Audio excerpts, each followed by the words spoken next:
നമസ്കാരം. എല്ലാ ദിവസവും രാവിലെ 7:00 പ്രീ മാർക്കറ്റ് റിപ്പോർട്ടിലേക്ക് സ്വാഗതം. ആദ്യമായിട്ട് എല്ലാവർക്കും ഒരു ശുഭദിനം നേരുന്നു.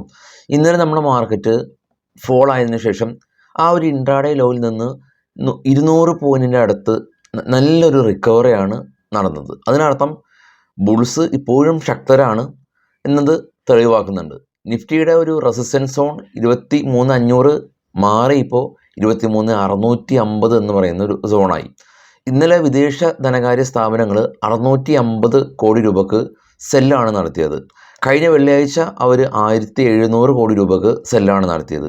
തുടർച്ചയായ 2 ദിവസം അവർ സെല്ലിംഗ് മോഡിലേക്ക് പോയിട്ടുണ്ട്. നമ്മളുടെ ആഭ്യന്തര ധനകാര്യ സ്ഥാപനങ്ങൾ 2 ദിവസവും ബൈയിങ് മോഡിൽ തന്നെയായിരുന്നു. എന്നാൽ FISൻ്റെ ഭാഗത്തു നിന്നുള്ള തുടർച്ചയായ 2 ദിവസത്തെ സെല്ലിങ് ഒന്ന് മനസ്സിൽ വെക്കുക. ഒരു അലാമിംഗ് ആയിട്ടുള്ളൊരു സ്റ്റേജിലേക്ക് പോയിട്ടില്ലെങ്കിൽ കൂടിയും 2 ദിവസം അവർ സെല്ലിങ്ങിൽ തന്നെയാണ് ഉണ്ടായിരുന്നത്. നമ്മളെ മാർക്കറ്റ് ഇന്നലെ ക്ലോസ് ചെയ്തു. നേരത്തെ സൂചിപ്പിച്ച പോലെ തന്നെ ഇൻട്രാഡേ ലോയിൽ നിന്ന് 200 പോയിൻറ്റിൻ്റെ ശക്തമായ ഒരു റാലി രേഖപ്പെടുത്തി പോസിറ്റീവായ രീതിയിൽ ക്ലോസ് ചെയ്ത് 22,500-ന് 23,500-ന് മുകളിൽ ക്ലോസ് ചെയ്യാനായിട്ട് സാധിച്ചു. പ്രധാനമായിട്ടും US മാർക്കറ്റിൽ NVIDIA എന്ന് പറയുന്ന വളരെ അടുത്ത് ഏറ്റവും ഉള്ളൊരു കമ്പനിയിൽ പട്ടികയിൽ ഇടം പിടിച്ച NVIDIA ഇന്നലെ അവിടെ 7% ഇടിവ് രേഖപ്പെടുത്തിയതുകൊണ്ട് ടെക്നോളജി ഇൻഡെക്സ് ആയിട്ടുള്ള നാസ്ഡാക്ക് ഇടിഞ്ഞു. അതിൻ്റെ ഭാഗമായിട്ട് ഇപ്പോൾ ട്രേഡ് ചെയ്യുന്ന ഏഷ്യൻ മാർക്കറ്റിൽ വലിയൊരു ഉണർവൊന്നും കാണുന്നില്ല. എന്നാൽ നമ്മളുടെ നിഫ്റ്റി ഇന്നലത്തെ സ്പോട്ടിൽ നിന്ന് അതേ പോയിന്റിൽ തന്നെയാണ് നിൽക്കുന്നത്. പോയിന്റുകളൊന്നും തന്നെ ഫോൾ ആയിട്ടില്ല. സ്പോട്ട് എന്ന് പറയുന്നത് നിഫ്റ്റി എവിടെയാണോ ട്രേഡ് ചെയ്യുന്നത് അതിനെ നമ്മൾ നിഫ്റ്റിയുടെ സ്പോട്ട് എന്നാണ് പറയുന്നത്. നിഫ്റ്റിയുടെ കറൻറ്റ് മന്തിലെ ഫ്യൂച്ചറിന് നമ്മൾ ട്രേഡ് ചെയ്യുന്നത് ഗിഫ്റ്റ് സിറ്റിയിലാണ്. അതിനാണ് നമ്മൾ ഫ്യൂച്ചർ കോൺട്രാക്ട് എന്ന് പറയുന്നത്. അപ്പോൾ ഫ്യൂച്ചർ കോൺട്രാക്റ്റിന് ഉണ്ടാകുന്ന ഒരു വ്യത്യാസമാണ് നമ്മുടെ നിഫ്റ്റിയിൽ റിഫ്ലക്റ്റ് ചെയ്യുക. അപ്പോൾ ഇന്നത്തെ ദിവസത്തിൽ നോക്കുകയാണെങ്കിൽ പോയിന്റുകളൊന്നും തന്നെ പോയിട്ടില്ല. US മാർക്കറ്റിൽ നിന്ന് അവിടുത്തെ പ്രൈസ് ഇൻഡെക്സ് ഡേറ്റ വരുന്നുണ്ട്. അവിടുത്തെ ഫെഡറൽ റിസർവ് ഈ ഒരു ഇൻഫ്ലേഷൻ മെഷർ ചെയ്യാനായിട്ട് ഉപയോഗിക്കുന്ന ഒരു പ്രധാനപ്പെട്ടൊരു ഈവൻ്റാണ് വരും ദിവസങ്ങൾ വരുന്നുണ്ട്. USലെ GDP ഉൾപ്പെടെയുള്ള ഡേറ്റാസ് വരുന്നുണ്ട്. അത് നമ്മുടെ ഗ്ലോബൽ കലണ്ടറിൽ ലഭ്യമാണ് നമ്മുടെ ട്രേഡബിലിറ്റി ടാബിൽ. ഇനി ഇന്ത്യൻ മാർക്കറ്റിലേക്ക് വരുമ്പോൾ ഇവിടുത്തെ ക്യൂസുകൾ എന്താണെന്ന് ചോദിച്ചാൽ നമുക്ക് GST കൗൺസിൽ ക്യൂസാണ്. അത് ഓൾറെഡി തന്നെ റിഫ്ലക്റ്റ് ചെയ്തു. അത് ഫെർട്ടിലൈസർ കമ്പനീസ്, ഫാക്ടറി ഉൾപ്പെടെയുള്ള കമ്പനീസ് ശക്തമായ റാലി രേഖപ്പെടുത്തി. ഇന്നലെ ഫാക്ടറി ഉൾപ്പെടെയുള്ള കമ്പനീസ് ശക്തമായിട്ടുള്ള ഫോൾ രേഖപ്പെടുത്തി. ഈ നസാറ ടെക് അതല്ലെങ്കിൽ ഡെൽറ്റാകോർ പോലെയുള്ള കമ്പനീസ്, ഗെയിമിംഗ് കമ്പനീസിൽ 28% GST കുറച്ചേക്കാമെന്നുള്ള ന്യൂസ് കൊണ്ട് അത് ആദ്യം റാലി രേഖപ്പെടുത്തി. പിന്നെ ഇല്ലാമെന്നുള്ള ന്യൂസിൽ ഫോൾ രേഖപ്പെടുത്തി. ഇതെല്ലാം തന്നെ ആ ഒരു സെക്ടറിനെ ബേസ് ചെയ്തിട്ടുള്ളൊരു കാര്യമാണ്. എൻറ്റയർ മാർക്കറ്റിനെ മുന്നോട്ട് നയിക്കുന്ന ഈവൻ്റ് നമ്മുടെ മാർക്കറ്റിൽ ഇനി വരാനിരിക്കുന്നത് ബഡ്ജറ്റാണ്. അപ്പോൾ അതുവരെ എൻറ്റയർ മാർക്കറ്റിനെ മുന്നോട്ട് നയിക്കുന്നത് ഗ്ലോബൽ ഈവൻ്റാണ്. അപ്പോൾ ഗ്ലോബൽ ഈവൻ്റ് അതുവരെ നമുക്ക് വാച്ച് ചെയ്യണം. ഇവിടെ എന്തെങ്കിലും നമ്മളെ നിഫ്റ്റീനെ മുന്നോട്ടോ പിന്നോട്ടോ നയിക്കുന്ന ഈവൻ്റ് വരുന്നത് വരെ നമ്മൾ ഗ്ലോബൽ ഈവൻറ്റിനെ ഡിപ്പെൻഡ് ചെയ്യും. ഗ്ലോബൽ ഈവൻ്റ് ഇല്ലെങ്കിൽ മാത്രമാണ് നമ്മൾ ലോക്കൽ ഈവൻറ്റിനെ ഡിപ്പെൻഡ് ചെയ്യുന്നത്. ഇപ്പോൾ ക്വാണ്ടം മ്യൂച്വൽ ഫണ്ടായിട്ട് ബന്ധപ്പെട്ടുള്ള ന്യൂസുകളും ആ ഒരു എൻറ്റയർ മാർക്കറ്റിനെ മുന്നോട്ടോ പിന്നോട്ടോ നയിക്കാൻ തക്കവണ്ണമുള്ള ന്യൂസോ കാര്യങ്ങളോ ഒന്നുമല്ല. അതൊരു പർട്ടിക്കുലർ ഒരു ഇൻസിഡൻറ്റ് മാത്രമാണ്. എനിവേ നമ്മളുടെ മാർക്കറ്റിലേക്ക് വരാൻ ഇന്ന് പ്രധാനമായിട്ടും ഉള്ള സ്റ്റോക്കുകളുടെ വാർത്തകളിലേക്ക് പോകാം. ഹാപ്പിയസ്റ്റ് മൈൻഡ് എന്ന് പറഞ്ഞ ഒരു IT കമ്പനി, അശോക സൂത്ത എന്ന് പറയുന്ന ഒരു പ്രൊമോട്ടർ സ്ഥാപനം ഹാപ്പിയസ്റ്റ് മൈൻഡിൽ 6% സ്റ്റേക്ക് സെല്ല് ചെയ്യുകയാണ്. നിലവിൽ ട്രേഡ് ചെയ്യുന്ന വിലയിൽ നിന്ന് താഴ്ത്തിയാണ് ഇവർ സെല്ല് ചെയ്യുന്നത്. അമരരാജ ബാറ്ററി കമ്പനി, ഇവർ GAB എനർജി കമ്പനിയായിട്ട് ഇവരൊരു പുതിയ ബിസിനസ് കോൺട്രാക്റ്റ് സൈൻ ചെയ്തിട്ടുണ്ട്. ക്രാഫ്റ്റ്മാൻ ഓട്ടോമേഷൻ കമ്പനി, ഇവർ കടാര ക്യാപിറ്റൽ ഫണ്ട് LLP എന്ന് പറഞ്ഞ കമ്പനിയിൽ ഫർദറായിട്ട് ഇവർ ഒരു മെമ്മോറണ്ടം ഓഫ് അണ്ടർസ്റ്റാൻഡിങ് സൈൻ ചെയ്തിട്ടുണ്ട് ഒരു പുതിയ ബിസിനസ്സിന് വേണ്ടിയിട്ട്. ബോറോസൽ കമ്പനി, ഇവർ ക്വാളിഫൈഡ് ഇൻസ്റ്റിറ്റ്യൂഷണൽ പ്ലേസ്മെൻറ്റിലൂടെ ഫണ്ട് റൈസ് ചെയ്യുന്നുണ്ട്. പൊതുവെ ഫണ്ട് റൈസ് ചെയ്യുന്നത് പോസിറ്റീവാണ്. ബോറോസൽ ഫണ്ട് ഈ ഒരു ക്വാളിഫൈഡ് ഇൻസ്റ്റിറ്റ്യൂഷണൽ പ്ലേസ്മെൻറ്റിൽ സ്റ്റോക്ക് കൊടുക്കുന്നത് നിലവിലെ വിലയിൽ നിന്ന് താഴ്ത്തിയാണ്. അതുകൊണ്ട് ഒന്ന് ശ്രദ്ധിക്കുക. സ്വാൻ എനർജി കമ്പനി, ഇവർ ടോട്ടൽ ഇക്വിറ്റി TOPൽ 49% സ്റ്റേക്ക് അക്യൂർ ചെയ്തിട്ടുണ്ട്. മെത്തൂറ്റ് ക്യാപിറ്റൽ കമ്പനി, ഇവർ ഇൻഷുറൻസ് ബിസിനസ്സിലേക്ക് വരികയാണ്.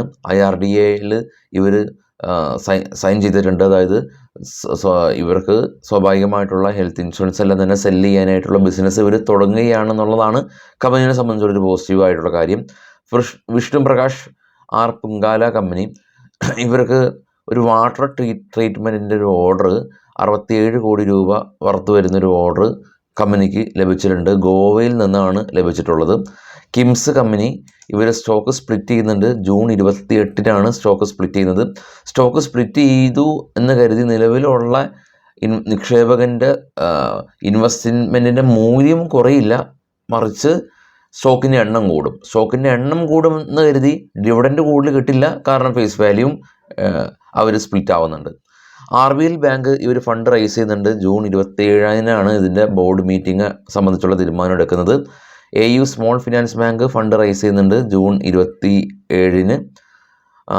കൂടാതെ തന്നെ സി എൻ്റർടൈൻമെൻറ്റ് കമ്പനി ഇവർ കെനിയയിലും ആഫ്രിക്കയിലും ഇവരുടെ ബിസിനസ് എക്സ്പാൻഡ് ചെയ്യാനായിട്ട് കമ്പനി തീരുമാനിച്ചിട്ടുണ്ട്. ഈ ഹിന്ദുസ്ഥാൻ കോപ്പർ കമ്പനി ഇവർ ഹിൻഡൽകോയും ആദാനിയും ഇവരായിട്ട് സഹകരിച്ചിട്ട് മൈൻ ഡെവലപ്മെൻറ്റ് ചെയ്യാനായിട്ട് ഈ ഒരു കമ്പനിയായിട്ട് ഹിന്ദുസ്ഥാൻ കോപ്പറായിട്ട് ധാരണയായിട്ടുണ്ടെന്നുള്ള ന്യൂസ് ഉണ്ട്. സൺഫാർമ കമ്പനി താരോ ഫാർമ ഇവരും തമ്മിലുള്ള മെർജർ സക്സസ്ഫുള്ളി കംപ്ലീറ്റ് ആയിട്ടുണ്ട്.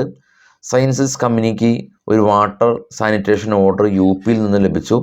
ഇൻഡിഗോ കമ്പനി രാജ്യത്തിലെ ഏറ്റവും വലിയ ഏവിയേഷൻ സെക്ടറുള്ള കമ്പനിയാണ്. അപ്പോൾ സൗദി അറേബ്യയിലെ ജിദ്ദയിൽ നിന്ന് ഇന്ത്യയിലേക്ക് ഇവർ കൂടുതൽ സർവീസ് വിപുലപ്പെടുത്തുമെന്നുള്ള ന്യൂസാണ് കമ്പനിയെ സംബന്ധിച്ചുള്ളത്.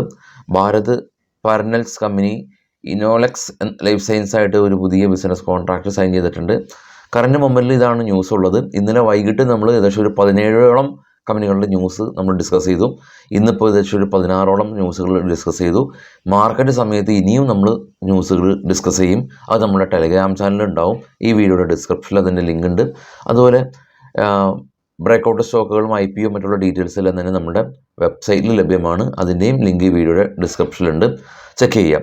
ഇനി നമുക്ക് ഗ്ലോബൽ മാർക്കറ്റിലേക്ക് നമുക്ക് നോക്കാം.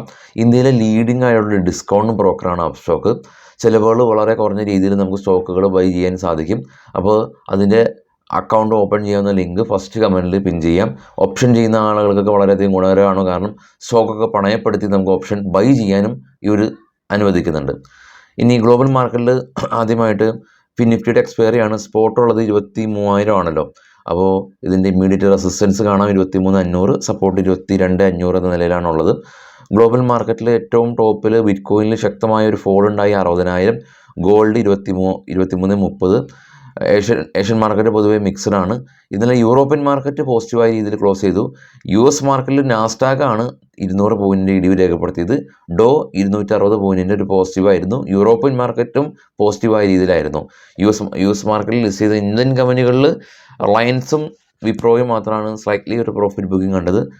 മറ്റുള്ള കമ്പനികളിലൊന്നും പ്രശ്നങ്ങളൊന്നും ഇല്ല. അപ്പോൾ ഇന്നലെ നമ്മൾ മാർക്കറ്റ് ക്ലോസ് ചെയ്തതിന് ശേഷം നാസ്ഡാക്ക് ആണ് ശക്തമായിട്ടുള്ളൊരു ഫോൾ ആയത്. ഡോയിൽ ഫോൾ ആയിട്ടില്ല. യൂറോപ്യൻ മാർക്കറ്റിൽ വലിയ ഫോളൊന്നും ഇന്നലെ കണ്ടിട്ടുണ്ടായിരുന്നില്ല.